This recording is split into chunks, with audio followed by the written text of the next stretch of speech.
For 4 months now, India Today has relentlessly reported on the persecution of minority Hindus in Bangladesh, something that began literally the same day that Sheikh Hasina was hounded out of that country.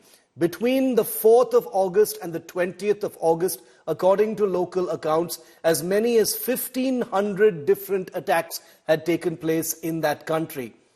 Conspicuous by their silence was the global chatterati, intelligentsia, the Western press, even fact-checkers the world over, who simply turned a blind eye to what is happening in Bangladesh. But now, with the form of Chinmoy Das, a Hindu monk who has been arrested by the Bangladesh police, allegedly for provocative speech and for hoisting a saffron flag, the world has been forced, rather shamed, into taking notice and acknowledging that Hindus are being persecuted in Muhammad Yunus's Bangladesh.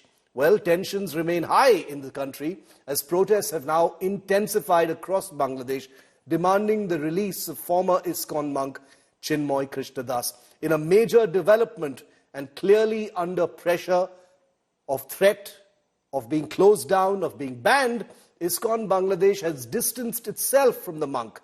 That's how much fear psychosis there is in that country, stating it would not take responsibility for his words or actions. Meanwhile, here in India, many wondering why the Indian government isn't doing more.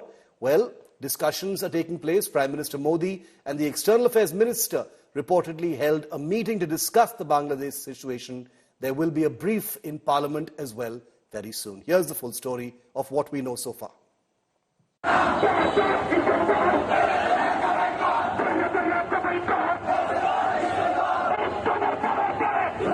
Catch and slaughter them. That's the chant raised against Hindus on the streets of Chittagong, Bangladesh by the Nizam-e-Islam's workers. As the showdown over the arrest of former ISKCON monk Chinmoy Krishnadas escalates, Bangladesh continues to remain on the boil.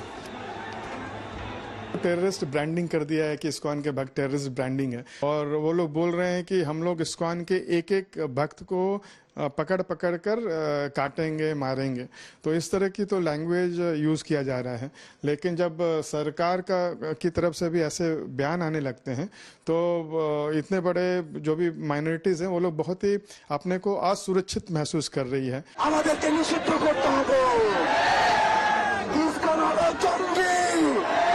The country's High Court has refused to ban ISKCON despite calls from Hasnat Abdullah of the Students Against Discrimination movement, labeling the organization a terrorist group. But Chinmoy Das is still under arrest. In a stunning turn of events, ISKCON Bangladesh, presumably under pressure, has disassociated itself from the arrested Hindu priest. Chinmoy Krishnadas, Chandan Kumar Dhar, ISKCON বাংলাদেশের মুখপাত্র নন তাই তার বক্তব্য সম্পূর্ণ তার ব্যক্তিগত অতএব লেরাজ গৌর দাস স্বতন্ত্র গৌর দাস ও চিন্ময় কৃষ্ণ দাসের বক্তব্য এবং কৃতকর্মের জন্য ইসকন বাংলাদেশ কোনোভাবেই দায়ী নয় Why has ISKCON Bangladesh abandoned its own is anyone's guess. In India, there's a clamor for the centre's intervention on Hindu minorities being targeted in Bangladesh, something that Prime Minister Modi has repeatedly raised in the last few months. In an official statement released by the Indian Ministry of External Affairs, India has called upon the Bangladesh government to ensure safety and security of Hindus and all minorities and their places of worship. The government says that the primary responsibility for the protection of life and liberty of all citizens of Bangladesh, including minorities, rests with the government.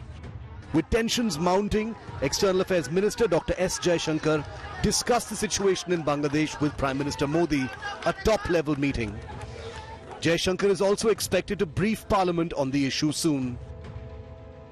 It is painful for me to see Hindus being persecuted there and Swami Chinmoy Das being arrested. And I felt extremely bad.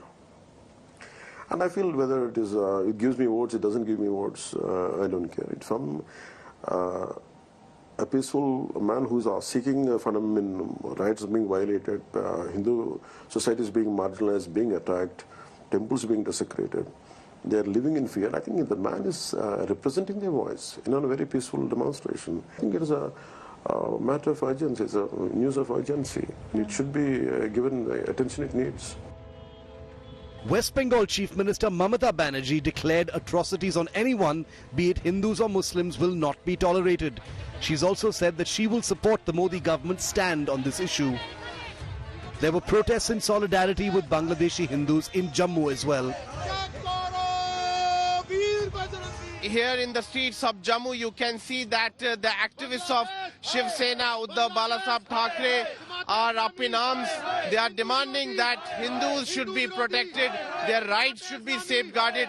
They are also demanding that the world community must take cognizance of the developments in Bangladesh. हमारे को एक बार थोड़ा सा भी सहयोग इतना ही दिया जाए वहां पर जाने के हमारे को हमारे संतों के हमारे युवाओं के आत्म बलिदानी जत्थे जाकर वहां पर अपने हिंदुओं की सुरक्षा को स्वयं निश्चित करना हम जानते हैं.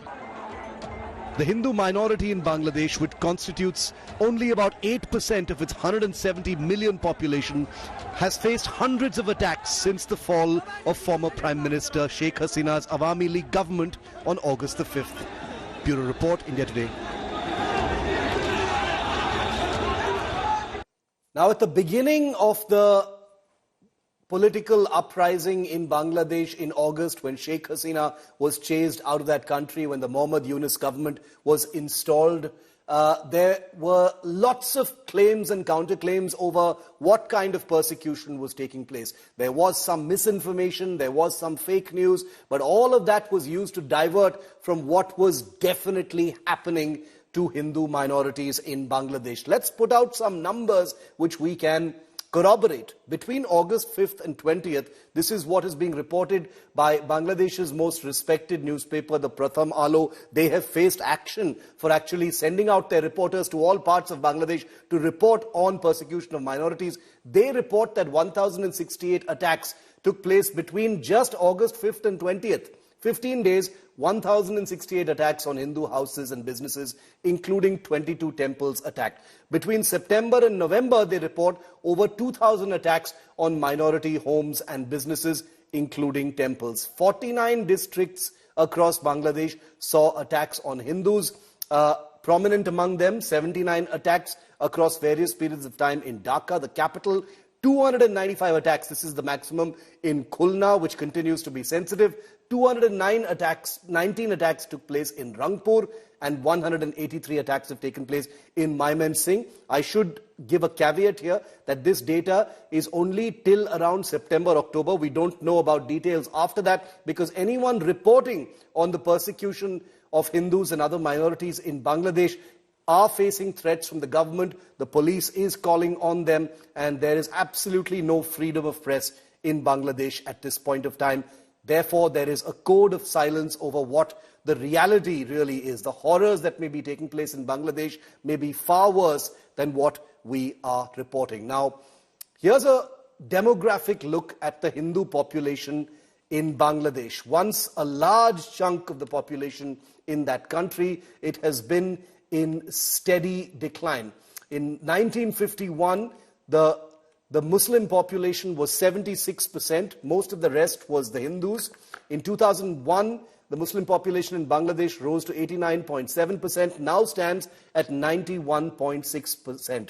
The Hindu population, which in 1951 stood at 22%, dipped to 9.2% in 2001, and between 2023 and 2024, it now stands at under 8%, 7.5%. So from a high of 22%, even more before that, to 7.5% now. That's been the huge demographic shift in Bangladesh at this point of time.